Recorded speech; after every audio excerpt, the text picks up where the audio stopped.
É uma daquelas histórias que fazem a gente pensar, né?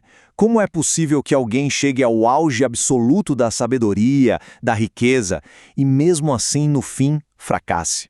Hoje, a gente vai focar justamente na parte do sucesso de Salomão para tentar decifrar um padrão divino que, olha, continua surpreendentemente relevante.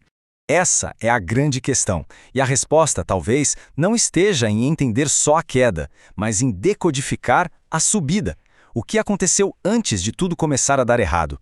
É exatamente aí que está o verdadeiro segredo. Para a gente desvendar isso, vamos passar por 5 pontos. O paradoxo de Salomão, a escolha fundamental que ele fez, o pedido que mudou tudo, como a prosperidade veio como consequência e, por fim, claro, como aplicar esse padrão antigo hoje em dia. Então, tudo começa aqui. Salomão não apareceu do nada, né? Ele herdou do pai dele, Davi, um reino que já estava consolidado. Mas mais importante, ele herdou uma responsabilidade espiritual gigantesca.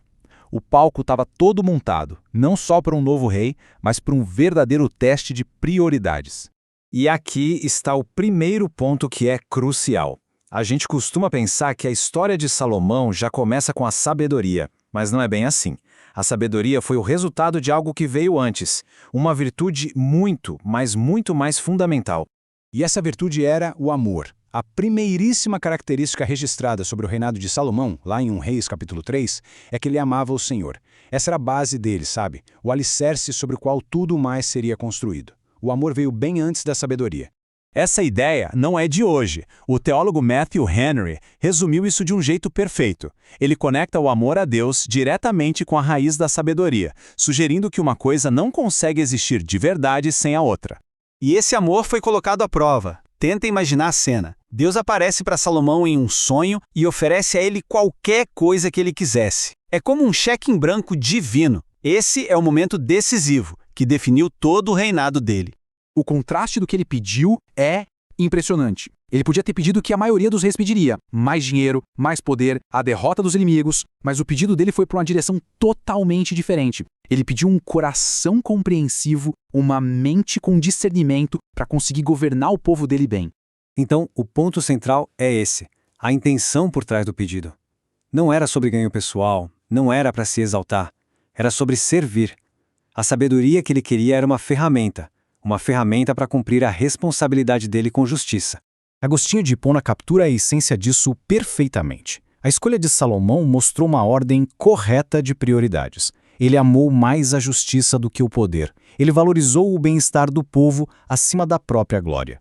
Para a gente entender o que o Salomão recebeu, a gente precisa olhar para essa palavra aqui, chokmah.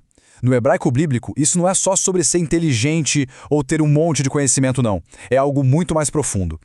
Chokmah envolve discernimento espiritual, a habilidade de enxergar a verdade por trás das aparências. É a capacidade de pegar essa verdade e aplicar nas decisões do dia a dia e, fundamentalmente, viver uma vida alinhada com os caminhos de Deus. E o livro de Provérbios nos dá a origem da chokmah. Ela não começa no intelecto, mas num relacionamento de reverência, de respeito a Deus. A sabedoria é, na verdade, um fruto dessa conexão. E é exatamente aqui que a história dá uma virada fascinante. Com a sabedoria como prioridade, uma coisa meio contraintuitiva acontece com a riqueza e com a honra. Elas não eram o alvo principal, mas se tornaram uma consequência direta. A resposta de Deus ao pedido de Salomão é super clara. Justamente por ele ter pedido sabedoria, Deus concede não só isso, mas também as coisas que ele nem pediu. A prosperidade material foi um presente a mais, um bônus, por ele ter a prioridade certa.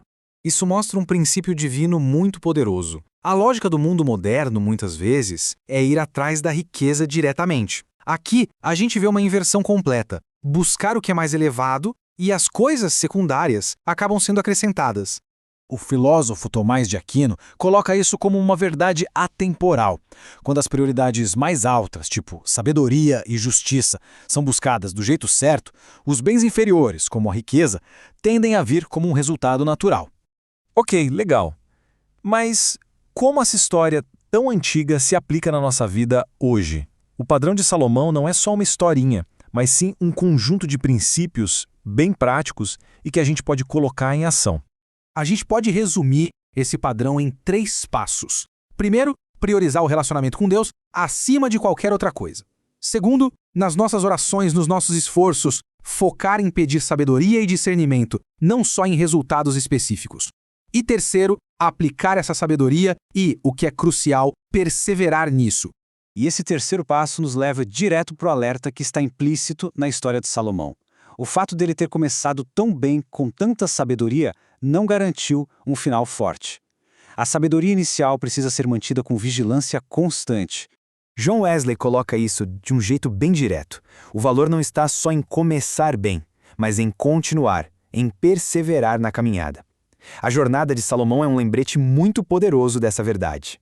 Então, para resumir, o que a gente aprende com a ascensão de Salomão? Que a verdadeira sabedoria tem sua raiz em Deus. Que a intenção por trás das nossas buscas é mais importante do que a ambição. Que a prosperidade é um resultado e não o alvo principal. E que, acima de tudo, o coração exige vigilância contínua. No final das contas, a mensagem é clara. O padrão bíblico para o verdadeiro crescimento, seja ele espiritual ou até mesmo material, não começa na busca por recursos. Começa com uma postura de reverência e de relacionamento com Deus. Isso nos deixa com uma pergunta para refletir. Nas nossas próprias jornadas, nas carreiras, na vida, onde está o foco? A busca tem sido pela sabedoria para a gente conseguir navegar bem a vida ou simplesmente pela obtenção de resultados a qualquer custo? A resposta pode mudar tudo.